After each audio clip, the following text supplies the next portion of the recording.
Let's see. Hold on, give me 1 second. What's popping, y'all? Tonight we'll be back again with yet another stream. Let's see, give me 1 second here.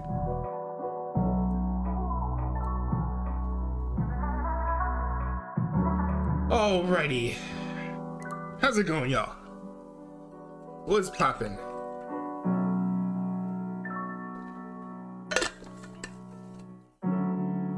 Thanks to everyone for tuning in. This is going to be a fun stream, I think. I've got some stuff that I'm excited to cover. So, yeah, if you guys saw, let's see here. Let's see, did this actually happen? Lennoxo said in the chat. Giga chat. Hold on. I was told that he covered this. And you guys saw that I was told this. Oh, hey, what's up, Lennoxo? How's it going? Let's see. Where was this?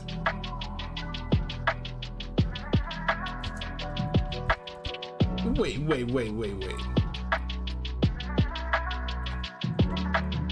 I was told. Hold on, this can't be. This has to be real. I was told that Matt Walsh reacted to the whole Twitch drama with the ball pit.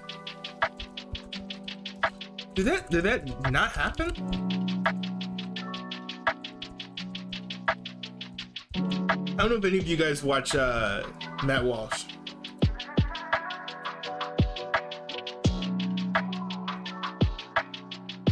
But I was told that it happened.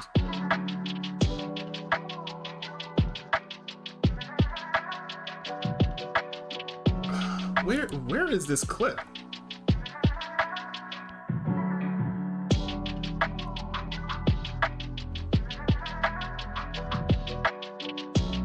Does anybody know where I could find the clip of Matt Walsh reacting to the whole TwitchCon situation?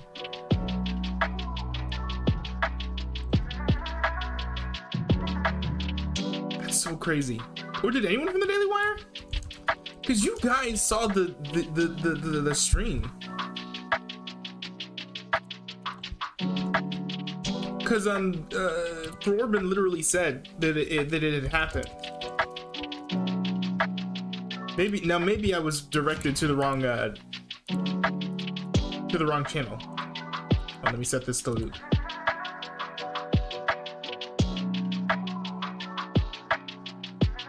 Or maybe it was not Matt Walsh. Maybe it was like Michael Knowles or somebody. Because that also could be the case. Interestingly enough, I don't think it was the comment section, even though it was probably the type of content that would be the most fitting to be on there.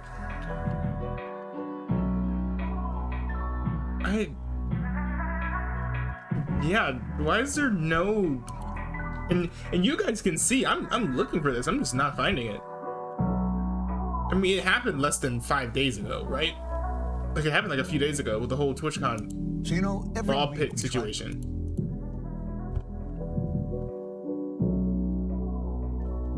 Maybe it was on a behind the paywall.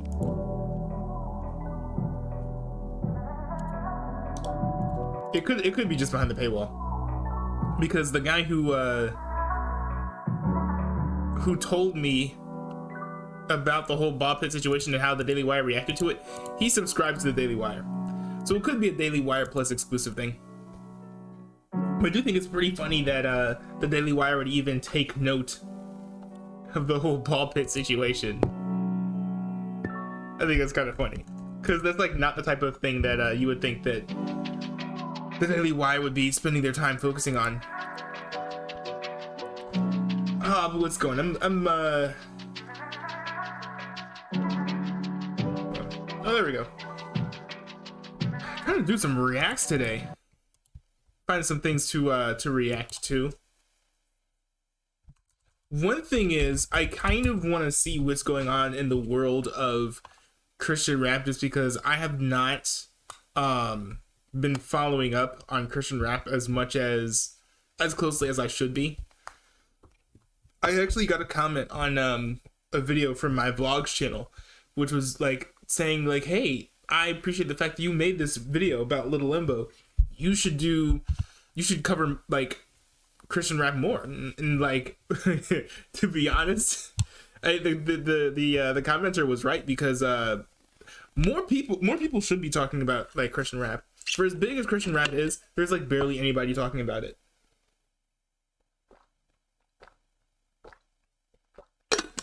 You've got the podcasters, but I feel like barely anyone's like watching them anymore, which is pretty sad, because I think they still make good content, like the Cruise Hip Hop Corner and stuff. Ruslan doesn't really talk about Christian rap like too much. Let's see here. Now there is this story here where Lecrae, I didn't know that Lecrae did an interview with Rapzilla, but apparently he sat down to talk to Rapzilla about how he cut the J. Cole feature from his Church Clothes 4 album, which, by the way, he said will be his last entry in the Church Clothes series. Let's see here. Let's talk about the latest single, Spread the Ops. Spread the Ops is a fire song, to be honest. It's a newly recorded song. It's just going in. The interesting thing is, if you guys have been like following what's been going on with if you guys have been following what's been going on with Church Clothes 4, there've been a bunch of leaked snippets. I think that he's posted some of them, a lot of them being snippets that he'll like of songs that he'll never release officially. But there are like so many snippets going back, I think like maybe even 2 years at least, that you know, the fact that this was made a lot sooner than most of those you know, songs is pretty cool. Let's see. I mean, I'm just going in. That's where I'm at now musically. So that's interesting. So a lot of the snippets that have not. Oh, sorry, you guys didn't see that.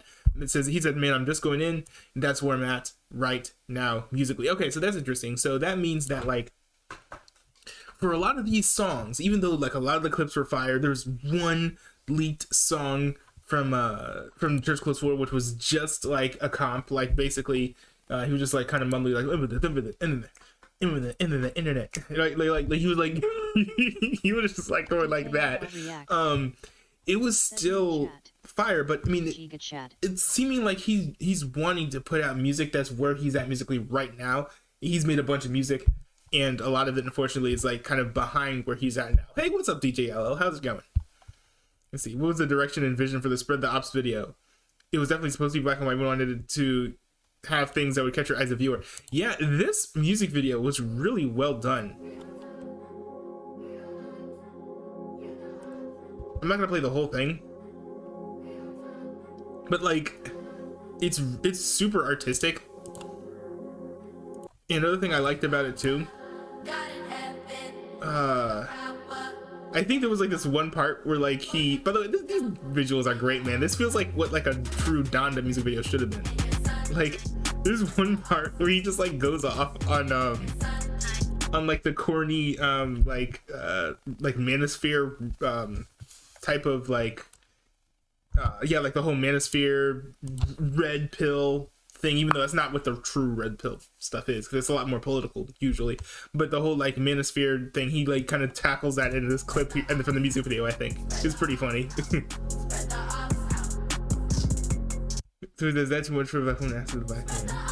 I forget what this is in reference to, because like the whole thing's like there's like a story to a lot of what's going on here. So he says, as an alpha male, you are the prize. Which, by the way, I think is really funny, because I think there was a clip of like some like 30-year-old dude or something who was like basically accosting this woman and like basically assaulting her, saying like, I am the prize, and then literally Lecrae here just like saying no to the whole rhetoric. I thought that was funny. As an alpha male, you are the prize.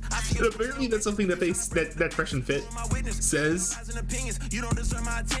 But I mean, I don't you know, I don't watch Fresh and Fit, so I don't know them too well. Let's see. First Church Clothes mixtape was released in 2012. Yeah, we kind of know if you guys are kind of like in on Christian rap. That was like basically written from the perspective of someone who like kind of knows about God, but doesn't really want to get into religion because of hypocrisy that he's seen in the church.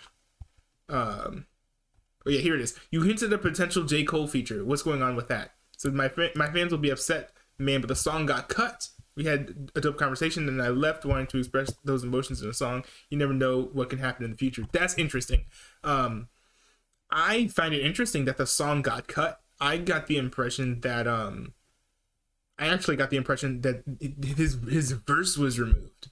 But it's interesting that the whole song got cut. I think it would be cool to see the song released as a single, especially because like I think there'd be like a lot of hype for it. And if he ever wants to do a deluxe version of the album, he can just throw that on there, and it would actually be like a deluxe feature, which would be really cool. But there's certain songs that, of course, it makes sense that you wouldn't want to put on an album. Like Lil Yachty is probably not putting Poland on an album. Well, maybe he will. I don't know. But it's not something I would expect to be like first and foremost like a single to promote an album. But he put it out as a single. I think that like the J. Cole song would be a great song to drop, but after Church Clothes 4. Just because you don't want the J. Cole song to overshadow the Church Clothes 4 project, obviously.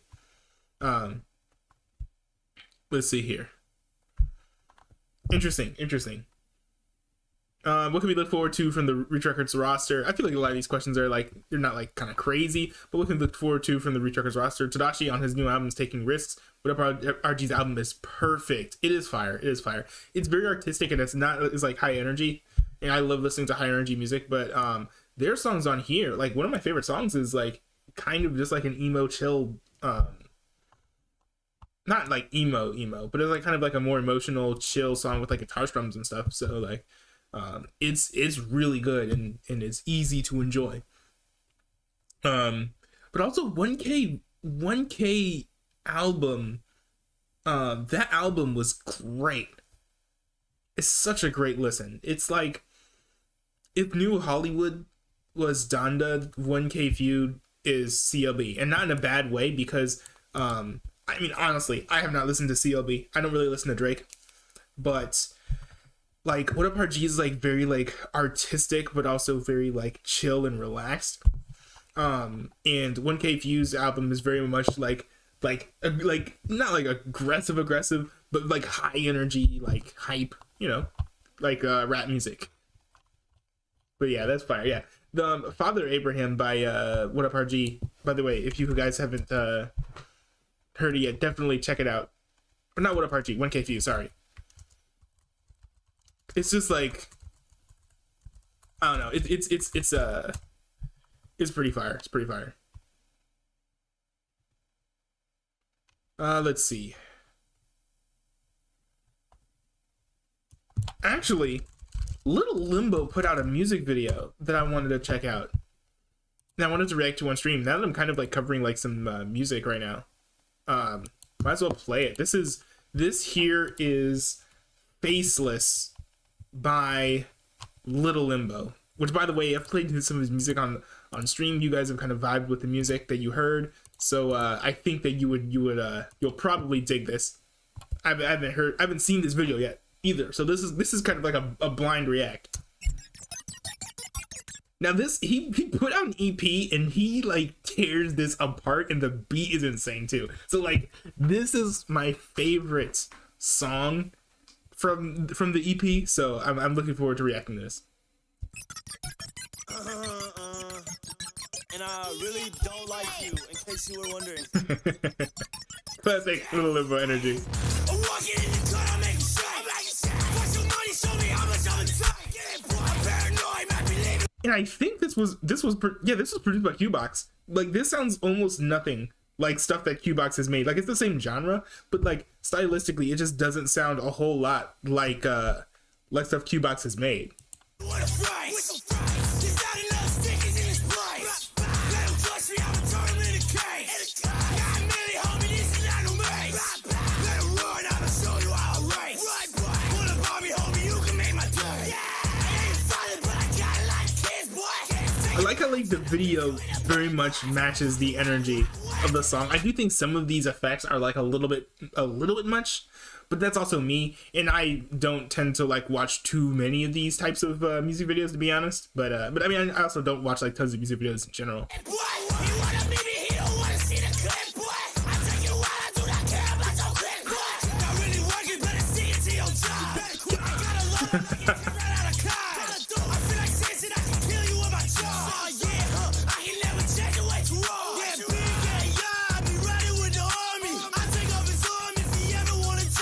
It's fire, it's fire. I'm just over here listening to the song just because, like, I really dig it, to be honest.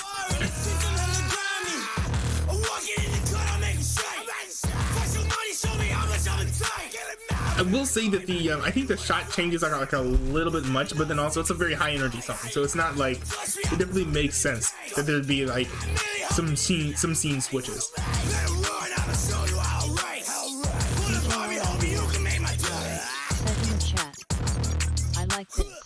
Oh, DJL, you're digging this? Yeah, I mean, it's fire. And like, you don't see, we need to see more Christians making this type of music, I think. You know, and it doesn't necessarily have to be like crazy, like theological, lyrical, you know, spiritual, lyrical, miracle music. But you know, like good, solid, high energy tracks that are kind of on that wave.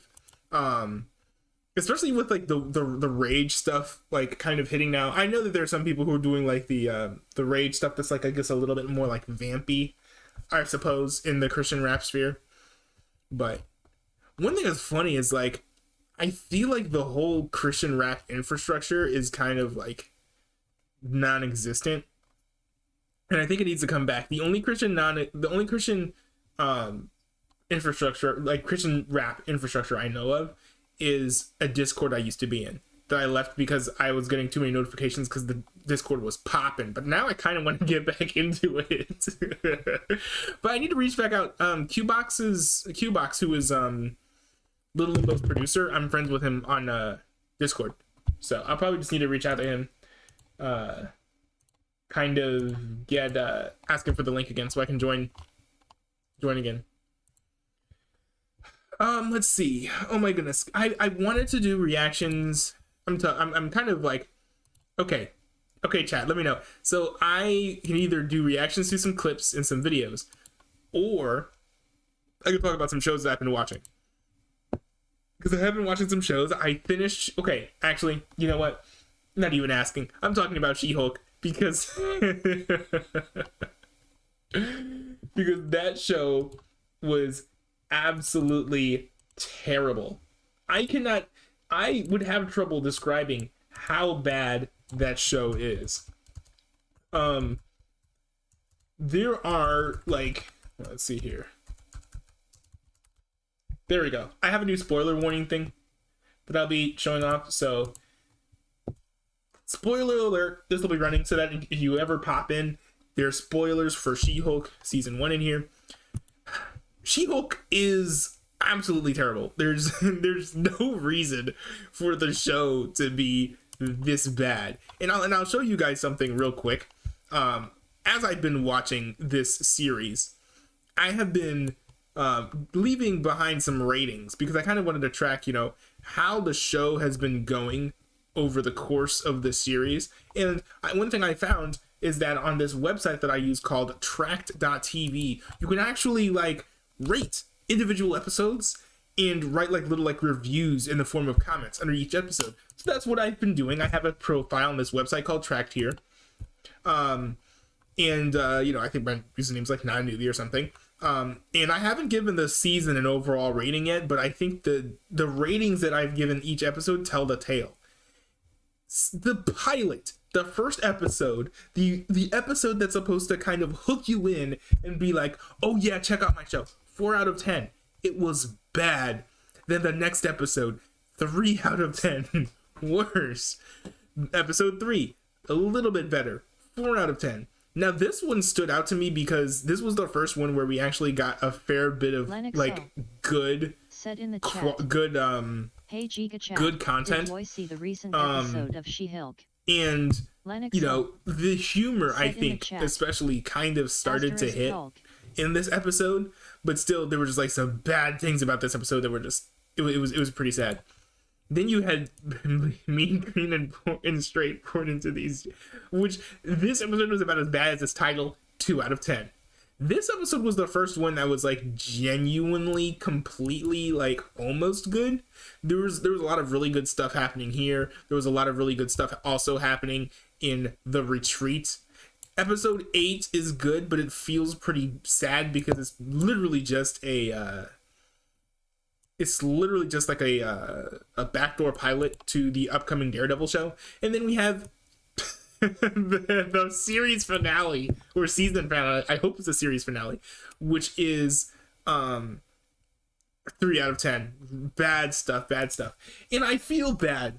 I feel bad clowning on the finale specifically because there were some really good things in there. Like narratively and storytelling wise, there's some really creative stuff happening in that finale to the point where like the episode was bad. Like it was just like nonsensical stuff was happening. It was like the final fight scene. It wasn't really it was like this weird thing where somehow Pug was like convinced by Nikki to go spy Lennox on some members Said in the chat, of what's it called? The most fourth wall Spy on some breaking members. show ever. You clearly have not seen Mr. Robot. Go spy on some members of the intelligentsia, which is like some like basically imagine a combination of InfoWars and Reddit, and that's what the intelligentsia is. It's basically this website where these guys kind of conspire to beat like take down She-Hulk or something and humiliate her publicly. Some cringe plot like that. Like yes.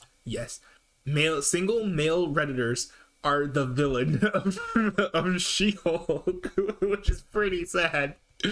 But you have Pug Lennox go in. Said He in kind the of like chat, sneaks his way Hulkmania. into a meeting with the intelligentsia, and then it turns out that the guy who's like been hired to speak there is like Emil Blonsky, the Abomination, who Jen had helped get out of jail in the first place, which was like another twist. And I'm like, okay, that's an interesting twist because he's the kind of person who I could definitely see like turning, if that makes sense. I mean, after all, he is a villain. Let's see here. Yeah. And so there was that thing, and that was fine. But then a bunch of crazy stuff. Then a bunch of crazy stuff started happening. The Hulk kind of came out of nowhere. Then Titania kind of came out of nowhere. It was just like very bad and chaotic, and stuff wasn't making sense. Everyone was just coming together for like literally no reason. Nikki came back into the building like out of the blue, even though she should have left if like the story was like going to make sense. But then like She-Hulk breaks the fourth wall and is like, yo, this doesn't make sense, this is stupid, let's go to the writer's room. So they go to the writer's room. Said in the chat, And then in the writer's room, she kind of confronts the story writers for making such a terrible story. And I'm like, this is great. You're like talking about how terrible this show is, and now you're going to pivot and redirect everything, or you're gonna like make this be the actual plot, or everything's like a dream sequence. But no, this was the most disappointing thing. This was a very like clever narrative thing. She like even goes to some room to see Kevin, because Kevin Feige is the one who's like pulling all the strings at Marvel. Turns out Kevin's like a robot, which I think was kind of funny because it kind of like makes fun of like the robotic nature of how like a lot of these Marvel like projects are just like carbon copies.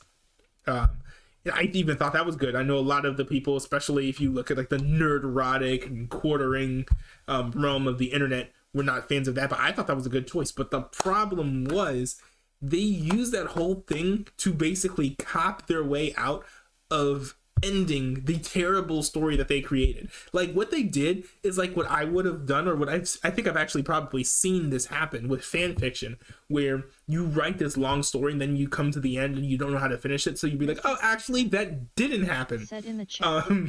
Which is like a very, very, very stupid and bad way So, to Said go in about chat. finishing your story. Don't OJ. make number one of making television, don't make a story that you will be ashamed of finishing. It's not like it's just like a week by week thing. This was like 100% scripted and done, like from the beginning. So the whole fact that this was the planned ending that they had written from the beginning was pretty bad. And it was pretty sad. These people don't know how to make a good story. They admitted it in the series finale, or the season finale, and then they're basically like, let's just retcon half of the things that happened, and let's skip to the part where people are going to jail without a fight. We will skip the whole fight scene at the end, and let's have Daredevil land from the sky for some reason, and that's a good ending to the show. Now, Lennoxo makes a good point here, that there's the twist that Wong got the Abomination out of prison. That is true. I saw a meme that said like Pug was the best character of the show. Lennoxo. Yes, also true. The problem with the show, though, She-Hulk had a is that vibe toward all of every the Marvel best show that moments, I didn't like. all of the best moments of this show did not include She-Hulk, or were at the expense of She-Hulk. So, for example, there's the episode, which one is it? The Retreat. Mr. Pizza. The Retreat is literally In the chat. basically a Yes, I see what you're therapy talking about, session things I don't for watch Jen, anyway. where she realizes some things and she needs to grow as a person, whatever. It was very light and fluffy and very like surfacey. It was very much a narcissistic character who's like in a rut of self-hate, kind of needed to sort of like accept herself, which is like valid and true. Like you do, like, I mean, she definitely needed to like accept herself to some extent, but the goal of that is not just to be like, yay, I'm awesome, which is kind of where the show like left her. But the goal needed to be, well, I have some serious flaws and I need to address those flaws, rather than just writing myself off as like terrible, because then you don't actually address your issues. You just say, I'm bad, and like then like none of your issues actually get fixed. That's kind of how it actually works if you're like talking about like growing as a person and everything. Yes, to see, we're talking about things I don't watch. Yes, I have a spoiler warning here on the bottom in case this is something that you're worried about getting spoiled for you. Yeah, I'm just talking about She-Hulk and how terrible of a show it is. But yeah, She-Hulk is just bad. Like these writers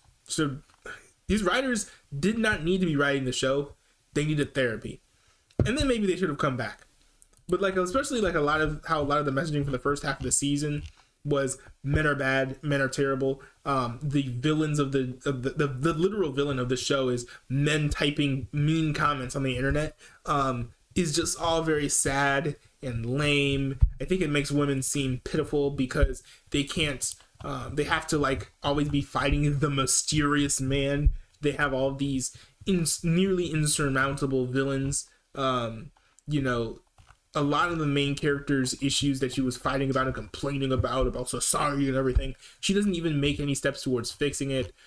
She never even becomes a superhero. She just becomes someone who goes up and fights for like, she goes up and fights people whenever she wants to, because they did mean things to her. She doesn't actually like go out and try very hard to save other people's lives, which like, she's the least heroic superhero we've seen from the MCU in a while.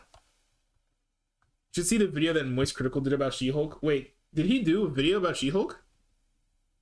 Mr. Pizza said in the chat. But all jokes aside, when it comes to me watching something, I give you maximum of 3 episodes to get me invested. If you can't do that, then I ain't gonna watch something. Oh no, yeah, then you are not watching the show. It's so bad. I think if hey Lennoxo, was that in relation to I think I might have seen this actually. I'm no award-winning power lifter, but I still performed an incredible feat of strength today. I watched 3 episodes of She-Hulk. I know. Get Wait, Mr. Pizza, are you secretly moist critical? your oohs and ahs out of the way. I'm like a circus freak here. How can Charlie do that? I think I saw this. I saw it Is a he while a ago. superhuman? Are you kidding me? 3 episodes of She-Hulk in one sitting? That's right. And In I only one, dozed okay, in one sitting now. That's rough. off once. I'm not lying. This isn't clickbait. I really did watch every episode back to back to back. Call me a hero. Call me a villain. Call me crazy. But I pulled it off. I did. I must have some kind of unique mutation in my own body that enables me to do these kind of things. It's kind of like in the Linux show where Hulk mentions in the their chat. bodies metabolize alcohol LOL. at a much faster rate than normal people. I have that power, but with not good TV shows. I'm sure you've all heard by now, but Oh, he's saying that he has a high tolerance. I see. Okay. Marvel's released yet another TV show. It's She-Hulk. And it hasn't been doing that well. In fact, it's been doing pretty awful. Most Because it's a bad show. DKLL reacts. people on YouTube and Twitter Send are in the chat. insulting it and making fun He's of it. pulling his It's really C0 catching CK more out. shit than a porta potty toilet seat in a construction site. If you only looked at YouTube titles about this show, you'd probably believe that this show somehow gives you gamma radiation just from watching it. It has been Some of them, like YouTube, is very much like polarized when it comes to these types of things. If something is woke, there's either like the reaction of like, oh, what's wrong with this? Why the heck are they putting women and people of color in TV? This is terrible. And then pretending like something's like the worst thing in the world, even though it's like actually fairly good, like the Rings of Power. And then you have the other people who are trying to counter that by being absolutely delusional and saying that the show was wonderful and great, which is what you're seeing with this show. been getting absolutely fucking slammed and jammed. Mr. And Pizza. I wanted to watch it to see Said if it in the really chat. is as bad as everyone's I've saying. been losing it And I recently just to want the to make moist this video critical giving my clip. He's opinions on pulling it so his far. chicken out. I've been very upfront and honest. I don't like the Marvel TV shows. The only one that I've liked is Loki. All the other ones I find just a tedious chore to watch. Loki's good. Hawkeye is mediocre television, but it's really good at being mediocre television. Hawkeye, I think, is like really good for like, it's the first time that Marvel, I think, literally hit the status quo for what like cable television can be. Not great, but okay, and not repulsive. I did really enjoy Falcon and the Winter Soldier. I think I'm in the minority actually for the amount of people who liked Falcon and the Winter Soldier. I think I'm in the minority of the people who foresaw that most of the positive reception of WandaVision was literally just hype, and they also bungled the ending of that series, even though most of it was pretty good actually. You know, I didn't think it was, you know, the greatest thing in the world. I didn't think it was like Endgame Part Onyx 3 or something crazy. Said in the chat. Moon I Knight liked Moon Knight. is really good. Now I might be biased because I'm a big fan of Mr. Robot, and Mr. Robot has a very, very, very similar plot to Moon Knight. Mr. Robot is just Moon Knight done better. Moon Knight is Mr. Robot for kids and Egyptian monsters. Mr. Pizza. But Said in the chat. No newbie. I but sent yeah, you a there's some 3-second really moist critical good, clip in really good reaction shows. requests. It's There've been pretty some funny. good shows that the MCU has done. This is not one of them. It's just the same formula every fucking time. And it's not just the TV shows, the movies are now following the same formula, and I'm just tired of it. Every character is quippy and quirky and joking back and forth, and nothing interesting is really happening anymore. So I And it's sad because like they're the quippy and the quirky, all that stuff is just grating. It's grating and it's so terribly done and annoying. It's not even funny.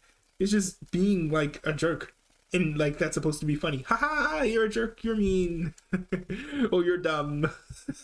I've just completely lost interest in it, but I did want to give this series a fair shake and form an opinion on it, and Me too, which is why I watched it all the way through the end, and I feel like I deserve a refund for a Disney Plus subscription that I don't even pay for. I feel like I need... Yo! and I'm gonna be honest, I'm gonna put the spoiler flare back up because we're talking about the finale here. They retconned that first episode so much in that season finale, the season 1 finale, they retconned so much. At the end, I wasn't even sure what was canon because there was so much that there was like, that plot story, that plot's stupid. Let's take it out. The plot's stupid. Let's take it out. And we're not even going to talk about Sakar's hairline. And that's what I'm going to do here, just share my thoughts on it. So right away, the show's not the worst thing ever created, but it's not good.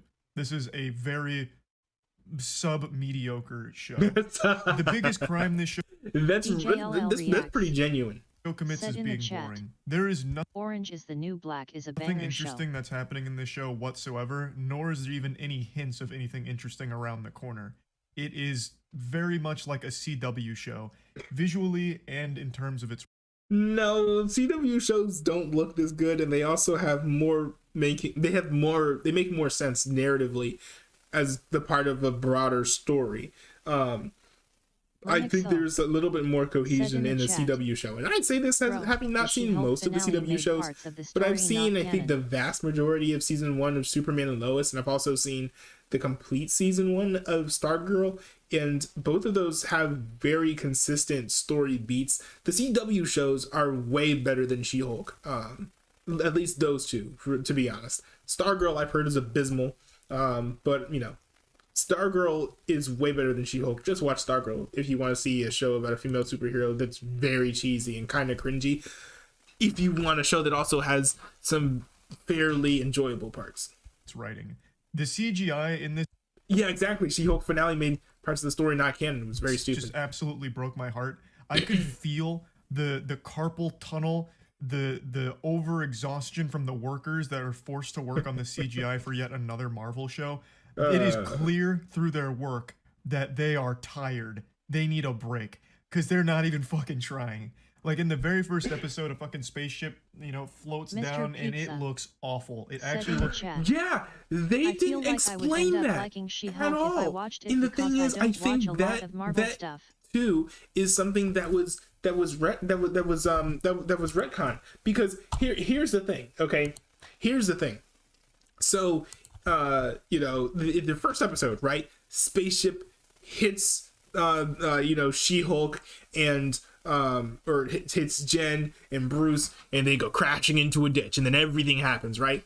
And then I think episode 3, the Hulk leaves and goes to space in a very similar ship. But then in the finale, he's just like back, and he's like, "Hey everybody, have a son," and everyone's like, "Oh," and that's all the resolution. How is that any legitimate explanation of why in the world they got shot, and also how come the Hulk gets shot by a spaceship that looks very similar to the spaceship that he is flying, and that not be a plot point at all? I was thinking that the end point of this series would literally be kind of like She-Hulk and the Hulk teaming up to fight whoever shot at them from the spaceship, because they're part of some group that's trying to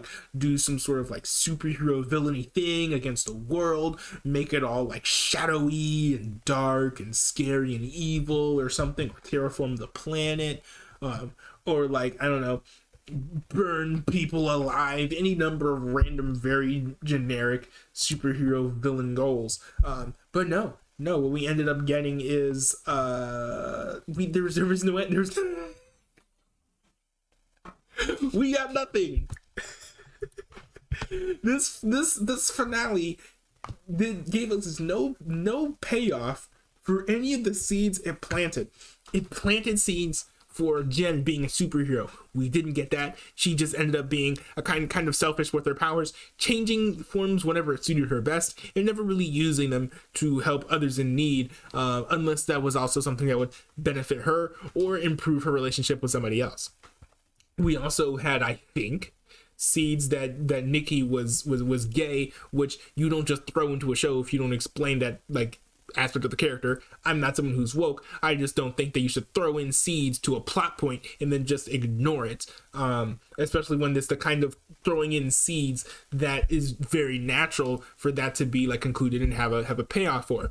Then on top of that, you have the whole thing with the Hulk being shot from the spaceship and then flying out to space, that not being explained, with She-Hulk saying, save it for the movie. Why save it from the movie? We shouldn't save it for the Hulk movie, because these are events that happen in the show. Events that happen in your show should be explained in your show, or in your show. If we need another movie to explain what happened in your show, then why are you putting it in your show? If it's so tied to something that's in somebody else's movie, just throw it into the movie. It's not that hard. It's not that hard. This is just so poorly constructed. Part of me wonders if these people ever watch TV at all. This is just bad. Or even Marvel stuff, because most Marvel stuff is way better than this. So I don't know how you come up with this dribble, being like, oh yeah, I'm gonna make something for Marvel. This is something that fits in Marvel canon. No, it doesn't. No, it doesn't. Oh my goodness. Oh my goodness. Anyways, let's get back to this. Looks like an Adobe After Effects tutorial on YouTube. It is not good, and that level of CGI persists throughout the remaining 2 episodes. I really think they are just overworked. Hot take. The CGI was not great, but it also wasn't as horrendous as what people are saying. The most egregious part of the CGI was actually the terrible walking physics that they gave She-Hulk, which I think actually stood out the most in the finale, which is crazy because in general, the CGI has been improving each episode, but the walking physics are really terrible. She's very stiff and she moves in weird ways that don't really make sense. So that's the worst part of the CGI for me. I do agree that they should have just used a live action Jen Walters with a like really hulked up like legitimate actual female bodybuilder, which would have first of all be a great way to put like a strong in real life, a strong independent woman in, you know, the forefront of a show, but also it would have just made it look better and more realistic.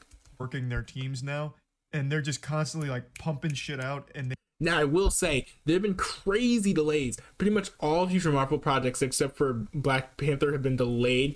Blade's future is uncertain. Blade's director basically walked out of production of the show, which has caused pretty much everything to be like backed up or put on hold. And I think it's probably the best thing that could have happened to Marvel, because this could mean that from here on out, everything is going to be good. Don't hold your breath, because I don't encourage self-harm, but things could be moving in the right direction for the MCU. They can't keep the quality there because obviously, you know, they're being stretched so thin. So that's an immediate complaint that I'd like to put out there. But let's talk about a lot of the big things people are focusing on Twitter. The first one was a very viral clip from episode 1 where Jin, She-Hulk, is Oh no. I know where this is going. He's talking to Bruce, and Bruce is talking about how she needs to like control her emotions so that way she doesn't like freak out and go Hulk form and kill people by accident like he's experienced, right?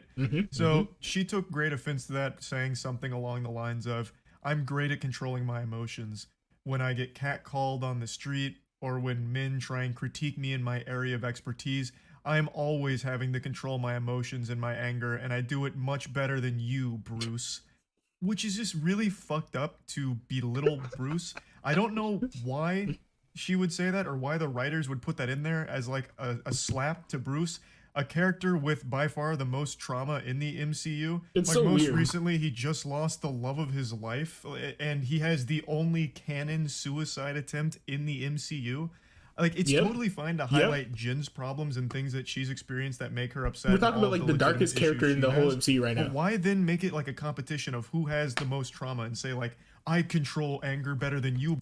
But this is what happens when you give like stereotypical Twitter users, you know, access to a television show, when really, again, what they need is therapy. Because, you know, this whole Lennox competition of trauma or whatever is something very common that you see in on Twitter. So, you know, the fact that there are people who very clearly kind of come from that Twitter culture is not surprising that you get a show like this. Bruce, I have it worse than you, Bruce.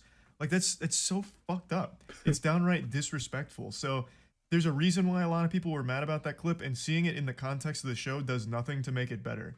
It's still the same. It makes it garbage. worse. Now, the rest of the episode is just boring.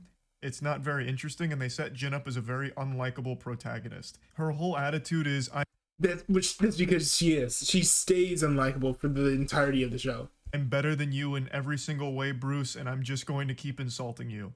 That's all she really does for episode 1. Bruce is doing her best to try and help her, train her, and all she does is shit on him for it. The crazy thing is, a lot of the people that like Jen acts mean towards, they don't really give her a reason to be mad, like legitimately, which is like in and of itself is like a whole thing. Like that's like the dumbest part. If you're gonna make a really, really, really terrible main character, at least surround her with people who are similarly reprehensible, if not even more so. And then constantly turn everything into a pissing contest. It's silly. Like, if you're trying to make people not like She-Hulk, they're doing an absolute amazing job. Yep. They're fucking crushing it. Like, this is a smashing display of how to make a protagonist people. Would you say Hulk smashing display?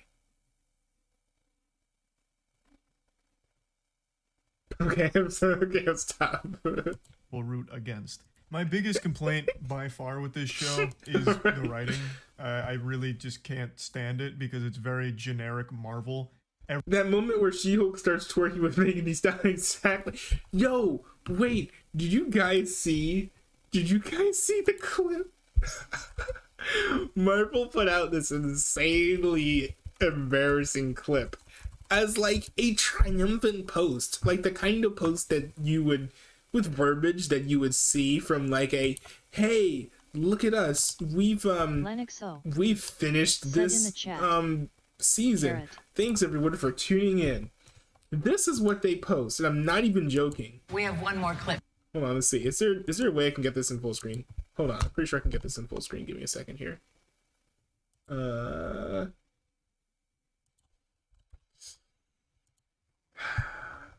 at least We have one more. if not full screen, just like a little bit bigger.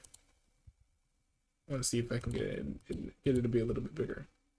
I might not be able to, but let me try. Here. See if I can find it. Oh yeah. Here We go. have one more. Okay, here it is. Here it is. We Here it have is. Here one it more is. clip to show. Wait. Okay, here it is. Look at this. They posted this like it was a W. We have one. So, okay, let's look at the caption for this. Okay? The caption for this is, let's get to work. All episodes of Marvel Studios She-Hulk, Attorney at Law, are now streaming on Disney Plus. And this. Oh my goodness. This right here is what they decided to post as their, like, triumphant, hey, we just finished this series thing. We have one more clip to show.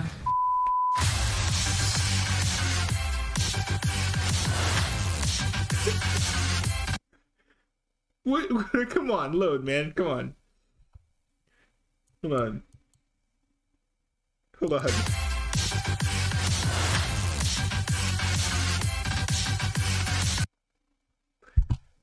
DJLL reacts. Shoot. Said in the chat. Good NFI and night LMAO. I know. They thought this was a good idea to post. Hold on. Okay, let's We try have this. one more clip to show. They thought this was a good.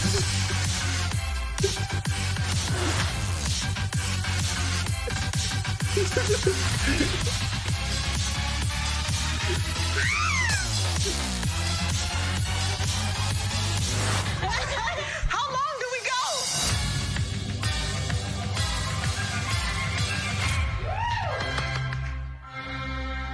She definitely looked like she wanted to be there. This was so bad. This was like, this almost feels like when you get more into making a very specific like type of like promo content, marketing content, because I feel like they kind of got morbed because they saw people spreading clips of that scene and they thought, hey, that's good press. That looks like a moment Said in the that people chat. That fondly remember. is It's embarrassingly it's funny. one moment from the show that people really latched onto. So why don't we just throw that into the you know, the marketing? Why don't we make it a promo so that people see the scene that they have been talking about so much and they remember the good times they had with the show, and they show us like these terrible twerking outtakes, and it's like the only thing that you've exposed and shown off to the public that we didn't already know is that Tatiana Maslany really cannot twerk. That's like all we learned from this. And also that apparently Cardi B didn't really want to be there.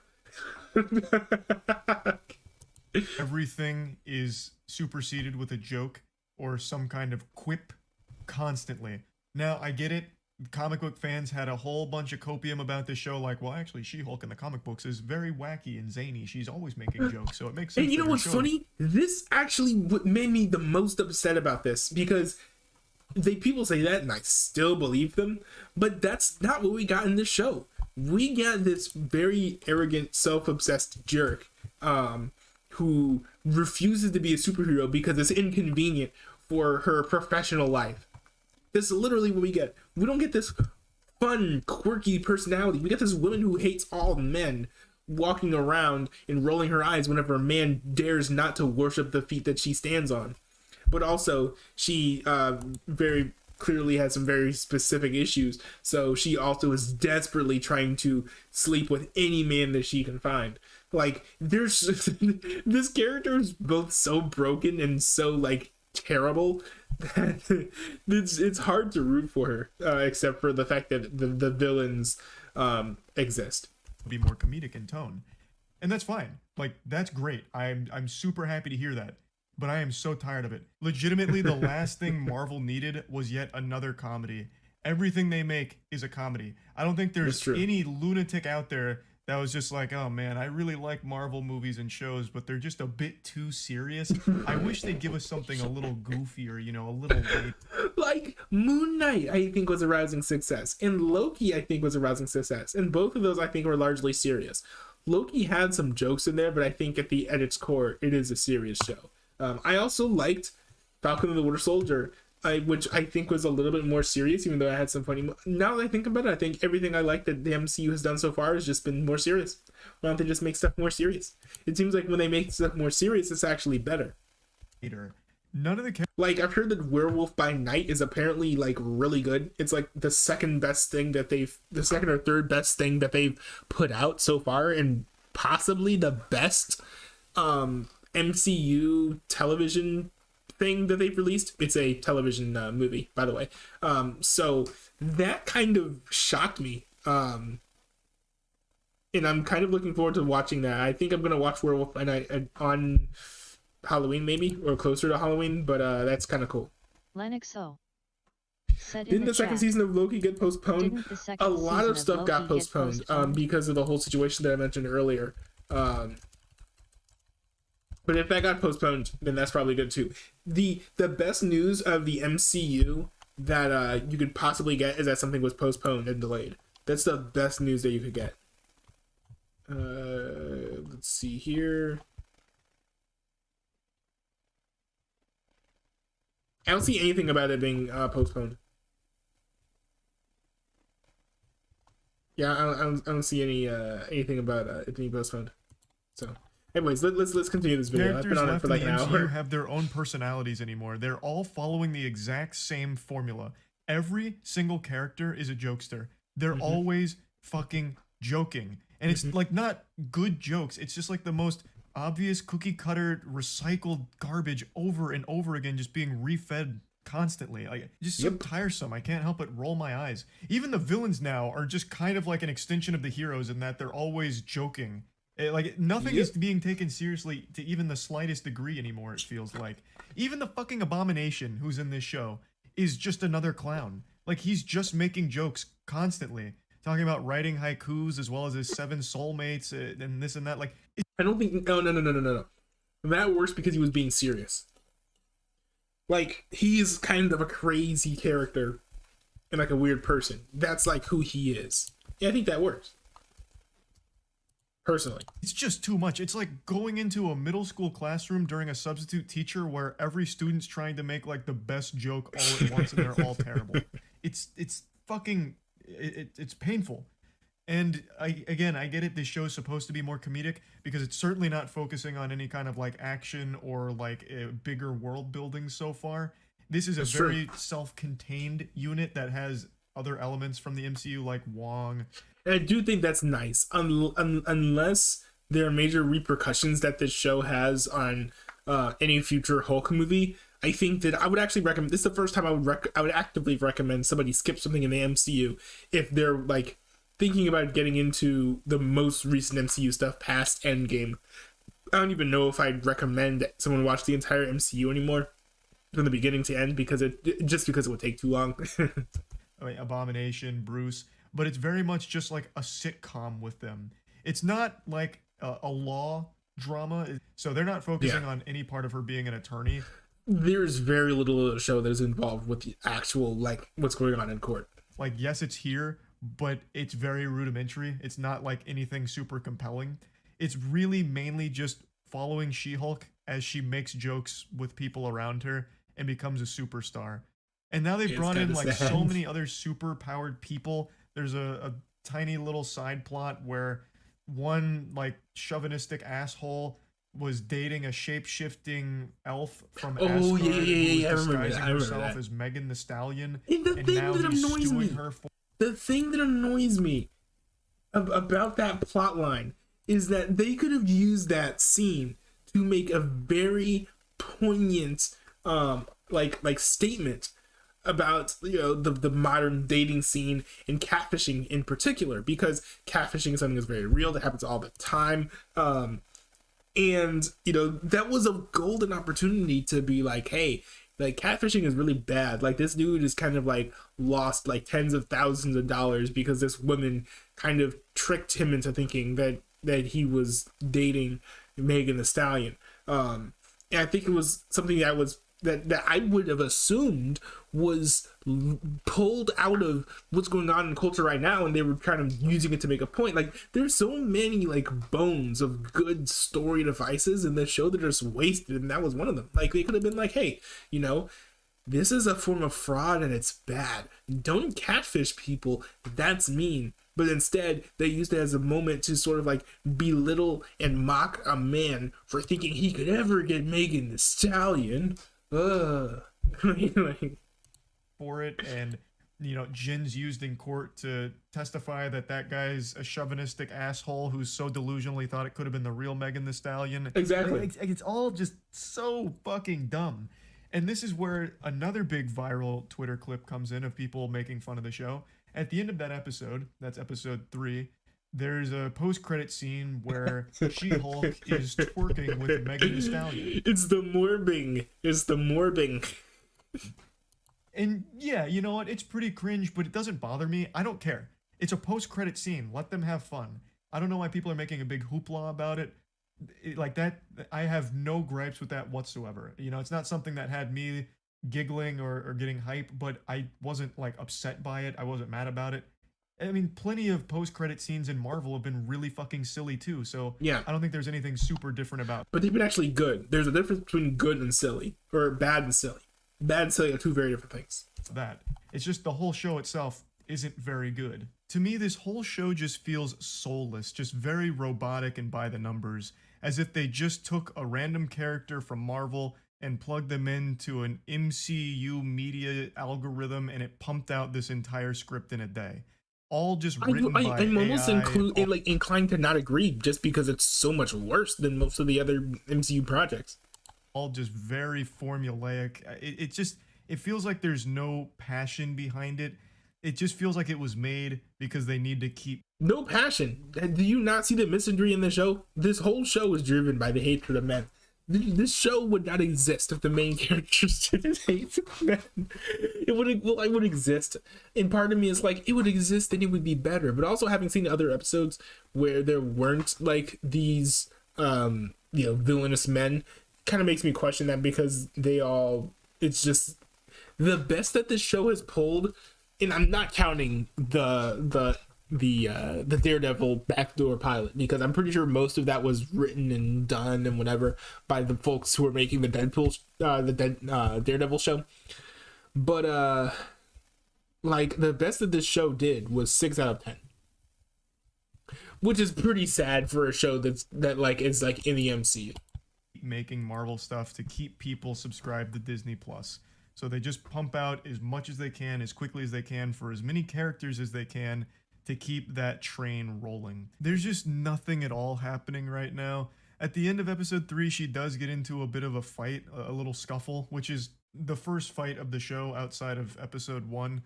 And Right. it's against just 4 Linux no-named nobody Said in henchmen the in chat, an alley.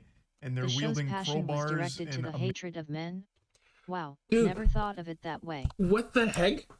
Dude, how did you not see that?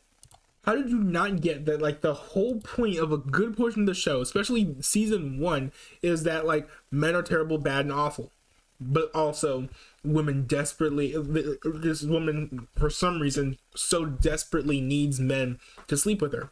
Like, when you watch the show, right? Show me one point where a generic man interacts with Jen in a genuinely good way. It doesn't happen. Or even if it does, the main character acts as if like he's like being really like a terrible, horrible person. You have these men who are all very cartoonish caricatures of what men actually are like, and the show's like, here, this is what men are. This is what men are like, and I'm like, hey, I'm one of those, and no, we don't behave that way, and if we do, we get clowned by our friends because we're lame. You know, like the way that these guys are acting are literally is literally the type of behavior that'll get the guys being like, yo, haha, he's so dumb, oh, look at the poor dude, he's sad. I'm just being real. That's how we do. And it's just so bad. It's just so bad. The writing for some of the men is just like so bad. It's like cartoonish. Like the girl was like Jen was walking by like the bar, and some like dudes were sort of like acting like they were gonna like hunt her down because they saw her walking by. I don't know, like for that to be like the first interaction that you have with any men, when you just like are basically walking past a bar. You're not even like really like loitering around or talking to people. They're following, be like, hey, you want to hang out? You want to hang out with us? Huh? We're just saying hi. You're pretty. Are you single? Hey, hang out with us. What's your name? We're just asking you your name. Like, what? That's not normal behavior. That's like such strange behavior. And then they have these like weirdos in this show as like the avatar for what men are like, and it's absolutely ridiculous. So yes, the show was definitely directed by the hatred of men. Show me one section in the show where men, writ large, are praised for anything, and then tally that up with one moment in the show where men are sort of like demonized or criticized as a group. I mean, it's not that hard, like to pay attention and like notice all these things. Mace and like a needle, and there's little particle effects coming off of them. So she easily dispatches them by just doing this. It's kind of like a Detroit. The thing is about this thing, I agree that it's not great television for her to just be like whap, but it's also probably realistic, to be honest. If there was a She-Hulk there who was fighting like 5 puny dudes, why would there need to be an extended fight scene? How weak would the character have to be in order for that to be an extended fight scene? Detroit urban survival training course where Dale's telling you just like how to tackle 5 assailants all at once, where you just go in a circle and like slap their back. That's how she fights. You know, obviously she overpowers all of them. She's the fucking She-Hulk. Right. But like they couldn't have at least made the fight a little Linux more so. interesting. Like Right. they'll Said in hit the her with the chat. mace, she doesn't feel it, and In then the she just finale, slaps Matt to the Murdock side was or kinda throws to the side. appreciated by She-Hulk. No, but Matt Murdock is an individual. There are two things. First of all, Matt Murdock is an individual, so he doesn't really represent men at all. He's special. But actually, that's how shows go, right? You know, in 24, Jack Bauer is not a representative of all men. But I mean, random FBI agents, you would say, or random CTU agents are representatives of men in the 24 universe. Similarly, you know, the guys at the bar, the people who don't have names, the guest characters, random workers, security guards, judges. These are all avatars for what men are like in the show. Yes, Matt Murdock was appreciated by She-Hulk, but not only that, but also Matt Murdock has the capacity to have sex, and that's literally that's literally all that She-Hulk wants out of men. She doesn't really want like much more out of men usually. If she wants something else out of men, it's probably just because she couldn't get it from a woman. That's like literally how the show goes, and it makes her character seem about as pathetic as they're trying to portray men as being. It's really sad, and I don't know who even thought that this even makes She-Hulk or women look good. Like, it just makes everyone involved look bad. It just look like they're using each other for their own ends. Like, and it's not even because it doesn't make the men seem like they even have a goal. They're just being mean to be mean. I mean, even if you look at the most the most vile, you know, feminist rhetoric, they would say that like men have very special certain aims that they're trying to do when it comes to interacting with women. You know, you actually don't see that in this show. They're just mean to be mean, and it's just like the dumbest thing you could ever write. It's like, this person's mean. Why? Oh, he's a man. Like, what are you doing? Where do you live? Can you move? Have you used the internet? Have you touched a blade of grass in the past 24 hours?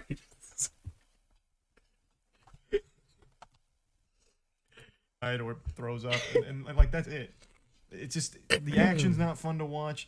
There's no like drama. There's no stakes. There's nothing besides just jokes, and I just really think that's really run its course. It's not very entertaining. Maybe it'll get better in the next few episodes. I couldn't tell you, but I don't really see where it goes from here. They're trying to set something up because the bad guys at the end there say, you know, the boss isn't gonna like this or whatever. So yeah, it's trying to maybe set something up, but it's just not interesting. Yeah, anyway, that's really like my full thoughts on the show so far. I'll probably finish it just to see where it goes, if it goes anywhere at all. Nope. But yeah, anyway, that's about it. See ya. What a bad show. This show is so sad. Anyways, there's a lot more stuff that I want to react to, but I don't have the time because I have church tonight. So I'm gonna be wrapping this stream up. Thanks everyone for tuning in.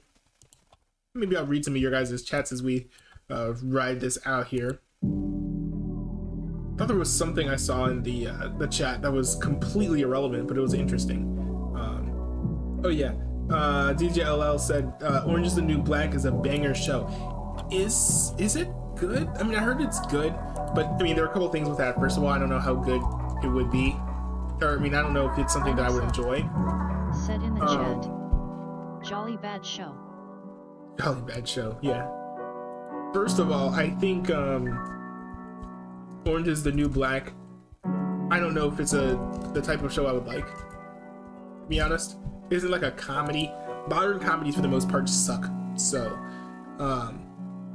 you know, I know that some people say that modern sitcom stuff is good, but insert insult without taste here. I mean, people can like whatever they like. People can like whatever they like. I guess like modern humor just doesn't hit for me. But yeah, nah, this has like a little bit too much nudity for me. My general rule for like how much nudity and stuff I allow in my shows is the shows I watch is like 3 out of 5. This metric is actually really good. It's way better than Plugged In. If you're a Christian, use this service instead of Plugged In because it's way more accurate and they have a lot more old shows. So if you're into watching old shows and old movies, then you know this is really great. So yeah, too much nudity and sexual content in here. But I mean, yeah, I've heard good things about it. Now, you know, one show that I'm thinking of getting into,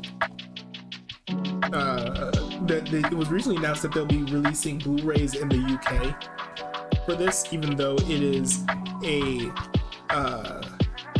let's see, what is it? It's an Apple TV Plus show. It's called The Morning Show. And it looks kind of interesting when, I was interested in it when it first came out. But then I heard kind of mixed reviews from critics, but it turns out critics are the only ones who don't like it, so that's actually a good sign. So yeah, I'm looking forward to getting that. That'll be fun. I don't know if I'll get it from the jump though, because I have some other shows I'm trying to watch. I've been trying to watch Luther, I'm trying to watch Sherlock. I gotta finish Falling Skies, finished 24, finished 911, there's another more. Oh, there's Succession, they're in season 4. I don't know why I kept on saying stuff that rhymes. I don't know. Oh man, I think that's probably a sign that I need to go to sleep. DJ LL reacts. Said in the chat. I heard of the show. You've heard of the show, The Morning Show? Yeah, from what I hear, The Morning Show is pretty good. Let's see. But anyways, thanks everyone for tuning in. I will see you all next time. Next time I go on stream, I'll probably be doing one of the either one of the quizzes or I'll be playing the game. But yeah, I'll keep you guys posted on the Discord. Thanks for tuning in, everyone. I will see you all later. Peace out.